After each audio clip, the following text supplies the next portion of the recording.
आउज़ु बिल्लाहि मिनश्शैतानिर्रजीम बिस्मिल्लाहिर्रहमानिर्रहीम। दोस्तों, कैसे हैं आप? ठीक हैं? अच्छा, आज का जो हमारा टॉपिक है वो है Protestant ethics and spirit of capitalism. बज़ाहिर ये टॉपिक स्टूडेंट्स के लिए तो बहुत मुश्किल हो जाता है मोस्ट ऑफ द टाइम कि उसको आप अंडरस्टैंड करें। उसका जो मेन थीम है उस थीम को आप अंडरस्टैंड करने की कोशिश करें। तो इंशाल्लाह मैं आज के इस लेक्चर में आपके लिए चीज़ें आसान कर दूंगा। आपको इस कॉन्सेप्ट की समझ लग जाएगी और इंशाल्लाह आपको ये कॉन्सेप्ट कभी भी नहीं भूलेगा। तो इस तरह के छोटे छोटे लेक्चर्स जिससे आपके कॉन्सेप्ट क्लियर हों, अगर आप फ्यूचर में और भी ये लेक्चर सुनना चाहते हैं तो मेरे चैनल को सब्सक्राइब करें, लाइक करें।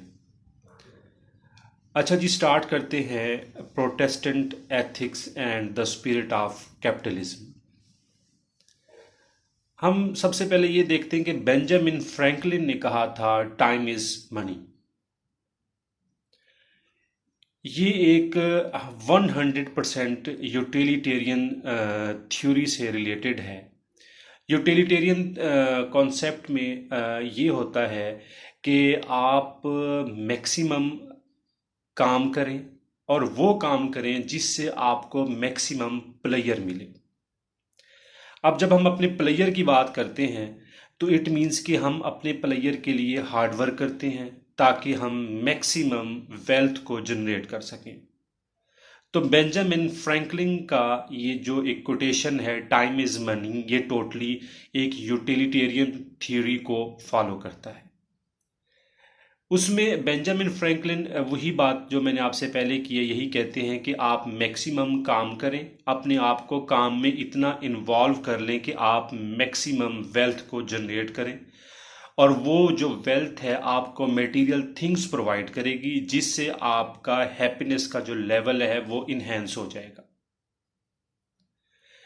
मैक्स वेबर इस कोटेशन को, टाइम इज मनी को, वो कहते हैं कि ये एक यूटिलिटेरियन थ्रस्ट, एक यूटिलिटेरियन थ्योरी तो है, लेकिन वेबर इसको रिलीजन से कोरिलेट करते हैं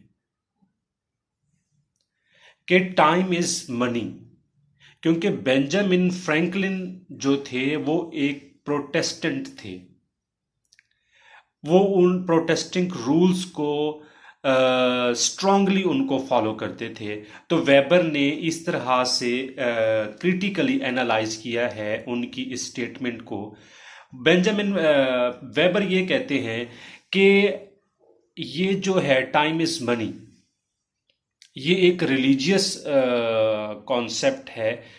क्योंकि प्रोटेस्टेंट एथिक्स में अगर आप टाइम को वेस्ट करते हैं, अगर आप टाइम की कदर नहीं करते, तो क्या होता है कि जो गॉड ग्लोरी है, जो एक अल्लाह की एक खुशनुदी, जो अल्लाह की एक खुशी है, वो आपको नहीं मिलती। क्योंकि अल्लाह ताला ने आपको, या गॉड ने आपको इस दुनिया में काम करने के लिए पैदा किया है। आप अपना टाइम वेस्ट ना करें और कंटिन्यूसली आप हार्ड वर्क करें। वेबर का जो ये कॉन्सेप्ट है उसमें वो इस चीज़ को हमें मतलब हमारी जो अटेंशन है इस तरफ वो लेके आते हैं। क्योंकि ये रिलीजियसी रिलीजन के तौर पे जब ये कॉन्सेप्ट आपके माइंड में इंपोर्ट कर दिया जाता है तो फिर क्या होता है कि आप कंटिन्यूसली काम करते हैं। जब आप कंटिन्यूसली काम करते हैं और टाइम को वेस्ट नहीं करते तो अल्टीमेटली बैक एंड पे आप क्या कर रहे हैं, कैपिटलिज्म को सपोर्ट कर रहे हैं।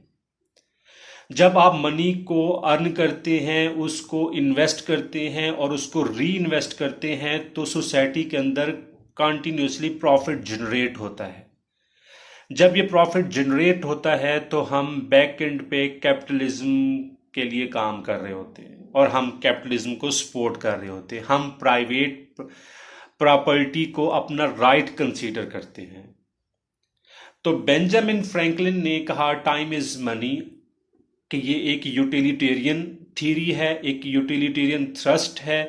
लेकिन वेबर ने कहा कि ये यूटिलिटेरियन थ्रस्ट नहीं है, बल्कि एक रिलीजियन या रिलीजियस एक फैक्ट है, जो जिसकी बेस पे हमारी यूरोपियन सोसाइटी, हमारी यूरोपियन कंट्री, ख़ास तौर पे अमेरिका की जो सोसाइटी और कल्चर है वो इसी कॉन्सेप्ट पे बेस कर रही है कि आप काम करें। वो जो काम है आपका, आप अगर काम कर रहे हैं तो इट मीन्स कि आप अपने रिलीजन को ही फॉलो कर रहे हैं, लेकिन साथ साथ आप क्या कर रहे होते हैं, आप कैपिटलिज्म को सपोर्ट कर रहे होते हैं। इसके अलावा जो दूसरा यहाँ पे कॉन्सेप्ट है कि हमने प्रोटेस्टेंट एथिक्स की बात की, कि प्रोटेस्टेंट एथिक्स बेसिकली है क्या। पहले मैंने आपको थोड़ा सा कॉन्सेप्ट कैपिटलिज्म का समझा दिया कि प्रोटेस्टेंट एथिक्स किस तरह से कैपिटलिज्म को प्रमोट करते हैं, क्योंकि इसमें एक रिलीजन का फैक्टर आ जाता है। अब प्रोटेस्टेंट एथिक्स की भी मैं आपको एक समरी थोड़ी सी बता देता हूँ। उसमें क्या है, उसमें ये है कि हमारे पास एक थे मार्टिन लूथर। 1517 के अंदर मार्टिन लूथर ने, जो उनके एक दूसरा पैरेलल एक चर्च चल रहा था, वो था कैथोलिक चर्च।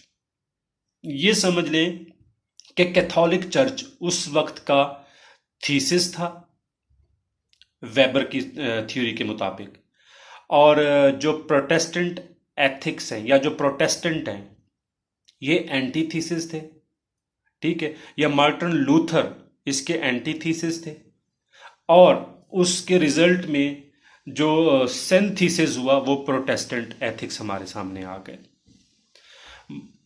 मार्टिन लूथर ने कैथोलिक चर्च को ये कहा कि आप क्यों, जो एक लेमैन है, जो एक आम इंसान है, उसको आप जो गॉड की तरफ से जो सहीफे मिले हैं आप लोगों को, क्रिश्चियंस को या कैथोलिक चर्च को, वो आप लोगों को क्यों नहीं देते।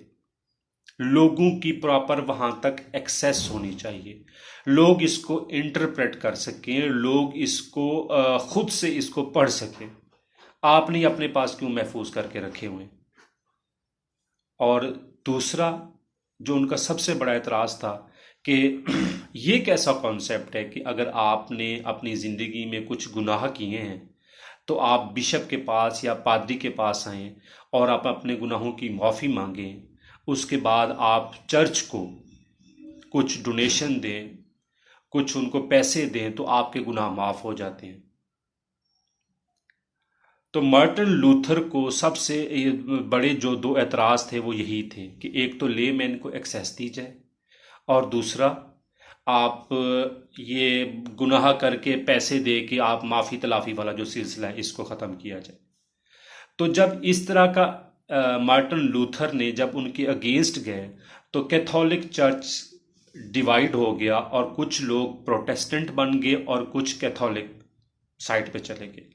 अब जो कैथोलिक साइड वाले लोग थे वो आम सी ज़िंदगी बसर करते थे, गुजारा कर लिया, थोड़ा बहुत कमा के रोज़ी रोटी जो है ना, कि आज का खाना खा लिया, कल की काली देखेंगे, सेव करने की ज़रूरत नहीं है, ज़ख़ीरा अंदोज़ी करने की ज़रूरत नहीं है।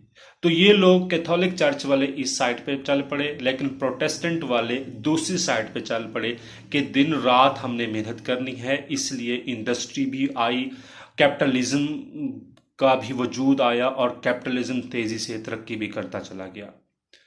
उम्मीद है कि मैंने ये 9-10 मिनट के लेक्चर में आपको Protestant ethic and the spirit of capitalism का जो कॉन्सेप्ट है वो आपको क्लियर कर दिया होगा।